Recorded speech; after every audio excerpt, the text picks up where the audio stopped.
Hi, I just wanted to go over a few genetics problems. We did cover these in class if you were there this past week. But again, I just wanted to provide it as a way of a review if you weren't in class. But even if so, it would still be helpful to go back over these to make sure you understand how to do them or how to change them up a little bit and see how that would affect the answer. So I suggest that as we go through these, that you pause it after reading or after I read the question, try to work it out on your own, and then unpause it to see what the correct answer was. So in our first question, we see the ability to taste PTC, which is a bitter taste, is a dominant trait. So if a homozygous dominant woman has a child with a man who is not a taster, what's the chance their child will be a taster? And then we would show our Punnett square, which is already here. All right, so if we're going to set this up, you need to know what homozygous dominant means, which means they have two allele and they are both dominant. So it's shown as an uppercase letter. And we know that the ability to taste is dominant. And then the man who is not a taster, in order to not be a taster, would have to be homozygous recessive, so two of the lowercase letters. So if we do the mom first, homozygous dominant, it doesn't matter what letter, we'll use T, so capital T, capital T. And then the man that's not a taster, he would be little t, little t. Now this isn't an X-linked trait, so it doesn't matter that we have an X and a Y. Totally irrelevant in this kind of situation because it's not a sex-linked trait. Okay, then if we just fill in our combinations, so what we'll end up with, actually for all of these, is the heterozygous, big T, little t. Because again, the mom can only donate a dominant gene, and the dad can only donate a recessive. So it gives us 100% chance of having the dominant trait present, which means that all of the children would be tasters. All right, in question 2, snapdragons show incomplete dominance, so that should mean something to you, in which homozygous dominant flowers are red and homozygous recessive flowers are white. So what is the chance of getting a pink flower with a homozygous dominant plant when it's crossed with a heterozygous plant? And there are two different ways to write the letters. That's why I have two Punnett squares here, but you would only need one to look at your answer. So again, I encourage you to pause it here and work it out. All right, so if we're working this out, the two different ways. So first of all, we have a homozygous dominant plant. So we have a red.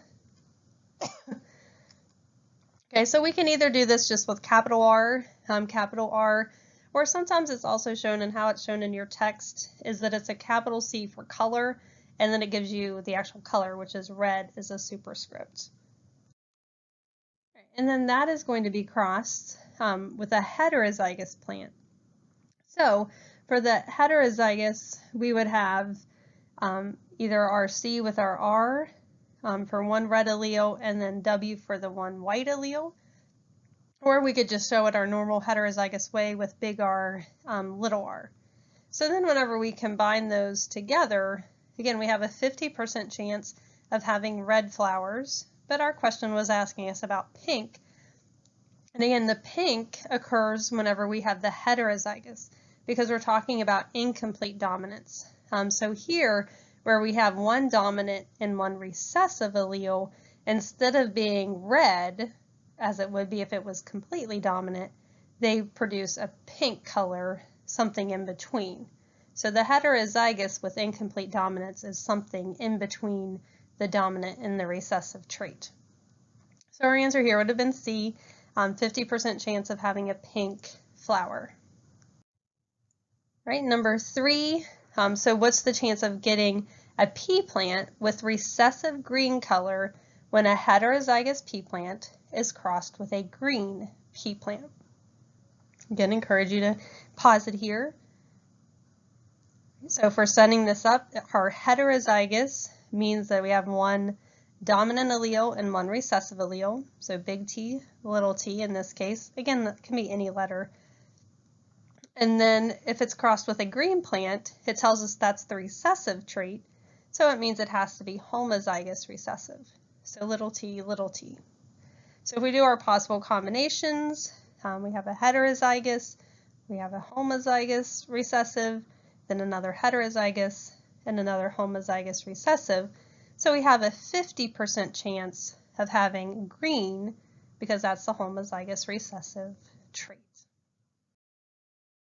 All right, so here in question 4, now we're going to look at codominance, and the blood typing is a great example of codominance, to where we can have the example here of AB is codominant. So both an A allele and a B allele, both proteins, both genes get expressed. A doesn't mask B, nor does B mask A. So in this question, is it possible for two parents with blood types A and AB to have a baby with type O blood? So think about the possible combinations or genotypes for each parent and then the Punnett squares. So again, I encourage you to pause this and work it out. Okay, and if we do that, we can see that this is not possible.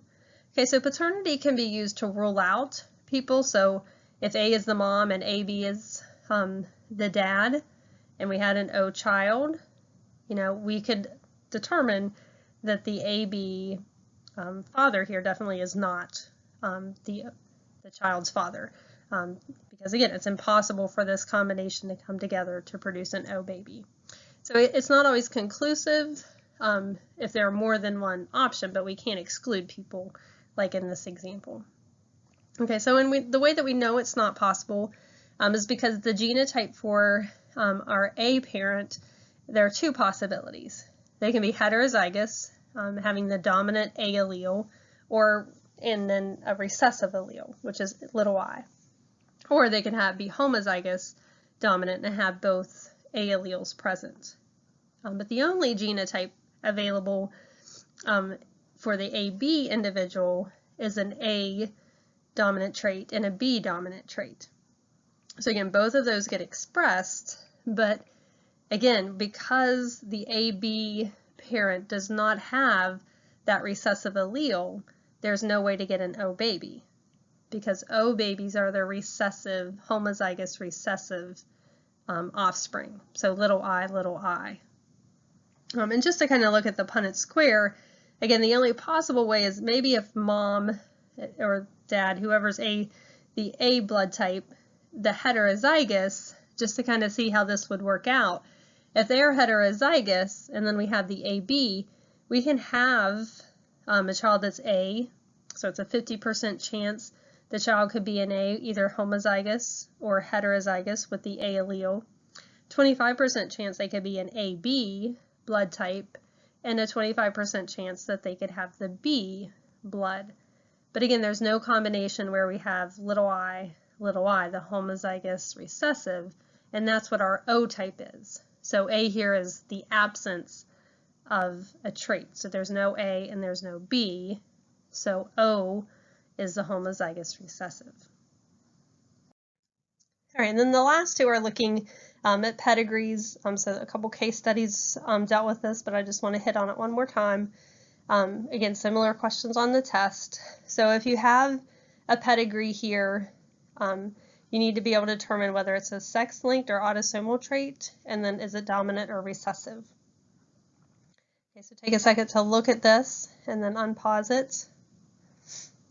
All right, so first of all, sex-linked or autosomal. So it is sex-linked because we only see it in males. Females are carriers for the disease, but they are not affected. So the only ones with the disease are one of the sexes, in this case males. So this is a sex-linked trait. And then dominant or recessive, here we want to look for a couple things. One, is it able to skip a generation? And also, are there carriers?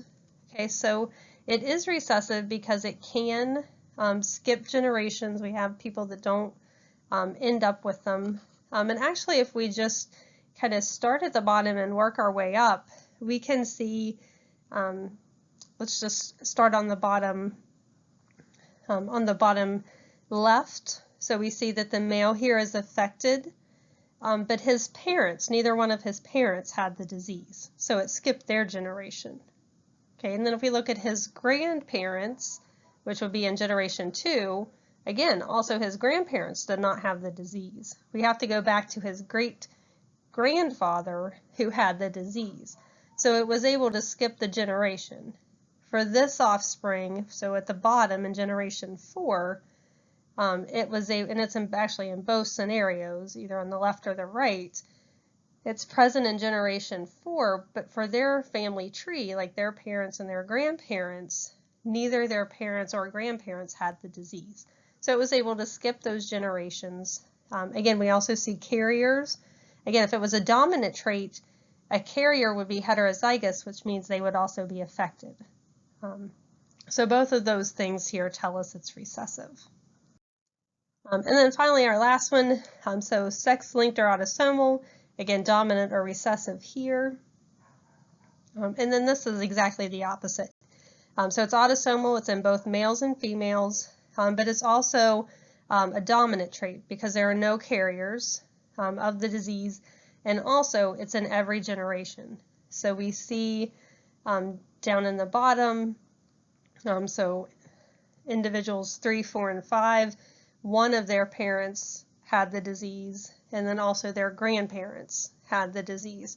So this is not able to skip a generation.